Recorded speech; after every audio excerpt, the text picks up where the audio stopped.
दोस्तों, आज की कहानी है मम्मी जी बेटे बहू से इतनी अकड़ किस काम की। दोस्तों, कहानी शुरू करने से पहले अगर आपने चैनल को सब्सक्राइब नहीं किया हो तो कर लीजिए ताकि आपके पास पहुंच सके हर नया वीडियो।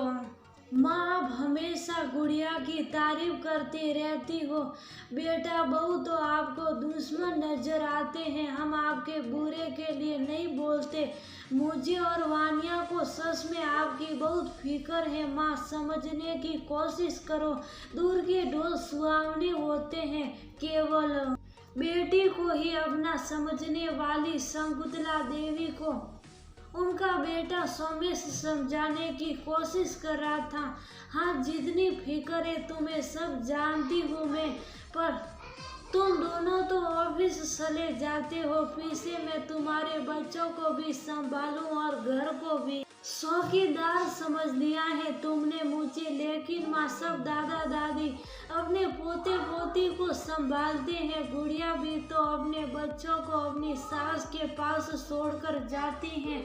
वो तो कभी उससे या जीजा जी से ऐसे नहीं कहती। और मैंने तो आपके सहारे के लिए काम वाली भी लगा रखी है जिससे आपको ज्यादा काम न करना पड़े।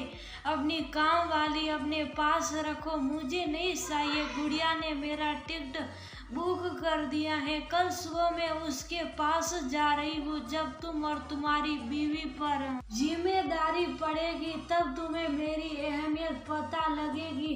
क्या कहा कल? आपने हमें बताया भी नहीं। माँ ऐसे वहाँ जाकर रहना ठीक नहीं। आपका जब मन होगा मैं आपको मिलवा लाऊंगा, सोमेश ने फिर समझाया। लेकिन शकुंतला देवी टस से मस नहीं हुई और अगले दिन अपनी बेटी के पास चली गई। शुरू में वानिया और सोमेश को बड़ी परेशानी हुई, लेकिन एक दो दिन में ही सोमेश ने एक और भरोसे की काम वाली रख ली और घर में कैमरे लगवा ली और उनका एक्सेस अपने मोबाइल पर ले लिया। अब काम वाली बच्चों को किस तरह संभाल रही है या कैसे घर को मैनेज कर रही है उस पर उनकी नजर रहती। उधर शकुंतला देवी अपनी बेटी के पास पहुंचकर सुकून महसूस कर रही थी। वैसे भी शुरू के 2-4 दिन तो सबको बहुत अच्छा लगता ही है, समस्या तो उसके बाद शुरू होती है। शकुंतला देवी अपने नाती नातिन का खूब ख्याल रखती। उनके आने से समधन तो जैसे घर की जिम्मेदारियों से मुक्त हो गई।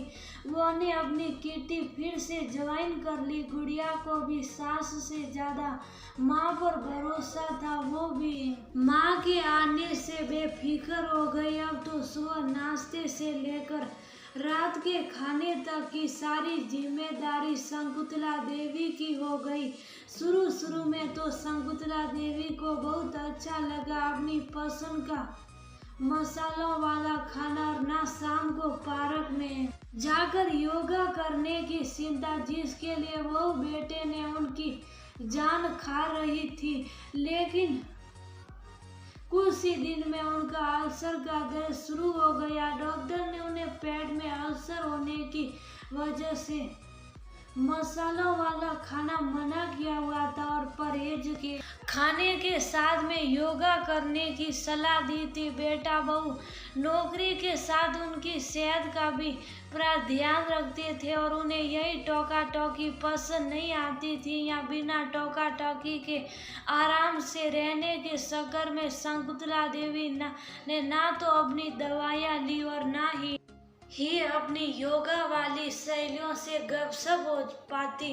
गुड़िया तो अपने ऑफिस के कामों में ही बिजी रहती। उसे माँ की दवाइयों का कहाँ ध्यान था। जब शकुंतला देवी की तबीयत ज्यादा खराब हो गई और वह बिस्तर से लग गई तो समधन ने ताना दिया, गुड़िया बहू अब क्या इस उम्र में मैं तुम्हारे बच्चों के साथ साथ तुम्हारी माँ की भी सेवा करूँगी? ये मेरे से नहीं होगा। इन्हें इनके घर छोड़कर आओ। सास की बात सुनकर गुड़िया भी माँ से बोली, माँ आपको पता है कि मेरे पास इतना समय नहीं है कि मैं आपकी दवाइयों खुद अपनी दवाई और परहेज का ध्यान रखना चाहिए था।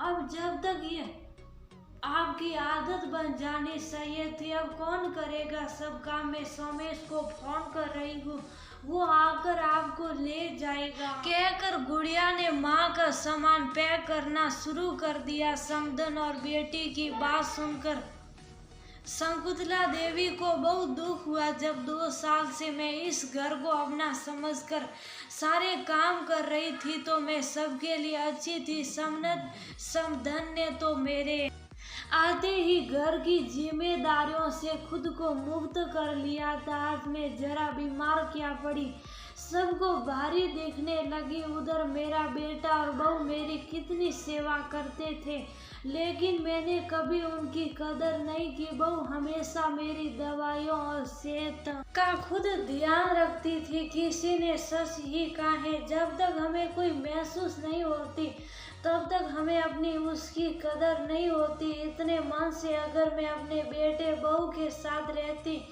तो वो मुझे आंखों में बैठा कर रखते। सही में बेटे बहू से इतनी अकड़ किस काम की, असल में आदत तो मैंने ही खराब की है इन सब की। मुझे सारा काम अपने सिर लेना ही नहीं चाहिए था, लेकिन पता नहीं क्यों सब लोगों की आदत होती है कि बेटी से ज्यादा लगाव रखते हैं, बहू से नहीं। हम ये भूल जाते हैं कि बेटी भी अपने घर गृहस्थी की आदत बना चुकी है, तो वह हमारे साथ अब एडजस्ट नहीं हो पाएगी।